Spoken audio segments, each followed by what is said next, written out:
वैष्णव जन तो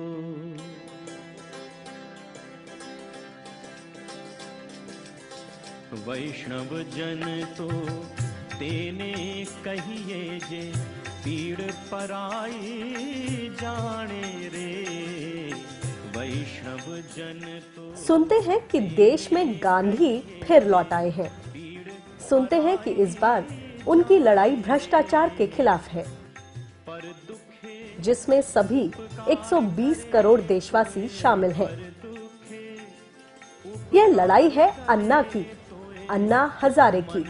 73 साल के ये अन्ना आखिर हैं कौन? अन्ना हजारे जी के बारे में पहले से कुछ जानते थे? क्या करते थे वो, क्या करते हैं? नहीं, हम पहले से कुछ नहीं जानते थे।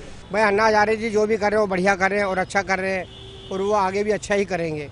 ये अच्छा सोच है जो वो देश के लिए कर रहे हैं। मतलब वो कहते हैं मुझे कोई पॉलिटिक्स में नहीं आना, वो एक जनता, जिस तरह से एक जनता के प्रतिनिधि हैं वो। देखिए, हमने पेपर में पढ़ा हुआ है या टीवी में देखा हुआ है, बाकी जो आसन पर बैठते हैं उसके बारे में पता है किस लिए बैठते हैं। ये वो लोग हैं जो अन्ना को टीवी के मार्फत जानते हैं। टीवी जिसके सच और झूठ का अपना ही माया जाल है,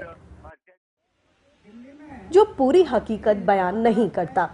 जिस दिन मैं उधर से निकला उसी टाइम महाराष्ट्र ने घोषणा की। अन्ना ने इससे पहले कई अनशन किए हैं। उस वक्त भी उनके साथ हुजूम उमड़ा था। उस वक्त भी उनके कुछ खास साथी थे, लेकिन आज वो खास साथी अन्ना के साथ नहीं है। सच तो ये है कि अन्ना का कोई भी पुराना साथी उनके साथ नहीं है।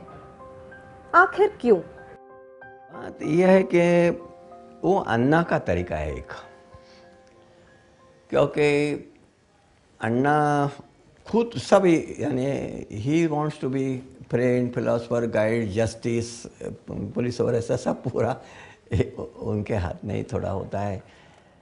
तो ये है अन्ना का, ये स्वभाव है। जब भी कभी अन्ना को लगा कि अभी ये लोग इनसे आगे निकल जाएंगे शायद, अन्ना ने उनको हटा दिया। तो ये शुरूडनेस है। अन्ना अन्ना ही है, और अन्ना वो चाहते कि वो पूरे डिसीजन के अधिकार उनके हाथ में चाहिए। दूसरे की उनकी खासियत है, वो क्रेडिट किसको मिलेगा इसलिए हमेशा अपने संगठन नहीं करता और अपने जो कॉमरेड्स है उनमें बदलाव करता। अन्ना को संगठन मंजूर नहीं है। अन्ना व्यक्तिवादी है। जो व्यक्तिवादी रहता है वो भविष्य में डिक्टेटरशिप की तरफ झुकता है, और ऐसे व्यक्ति को जो जो हुकुमशाह है उनके तरफ कोई आकर्षण रहता है। I don't think he believes in democratic functioning. आज अन्ना भ्रष्टाचार से लड़ रहे हैं, पहली बार नहीं लड़ रहे। 1991 में भी उन्होंने महाराष्ट्र में भ्रष्टाचार विरोधी जन आंदोलन किया था, और इस आंदोलन के लिए हर जिले में पदाधिकारी बनाए गए थे। आंदोलन तो सफल था, लेकिन जल्द ही शिकायतें भी आने लगीं। इन शिकायतों की जांच सुप्रीम कोर्ट के जस्टिस सावंत की इंक्वायरी कमीशन ने की। जस्टिस सावंत ने पाया कि अन्ना के साथी गैर कानूनी गतिविधियों जैसे कि पैसा वसूली, ब्लैकमेलिंग, दूसरों की जमीन पर कब्जे, गुंडागर्दी और भ्रष्टाचार में लिप्त हैं। अन्ना हजारे के नाम पर जो लोग काम करते हैं उनको उतना मिलता है, उनकी न्यूसेंस वैल्यू कितनी। वो बोलते हैं कि देखो भैया हमको ये नहीं देंगे तो हम अन्ना को यहाँ लाके उसका वो अनशन डालेंगे तुम पर, यानी वो अस्त्र बन गया। तो वो देखता है कि सच्ची इसकी कीमत है क्या, क्या अन्ना को हम मिल सकते हैं, वो देखता है ना।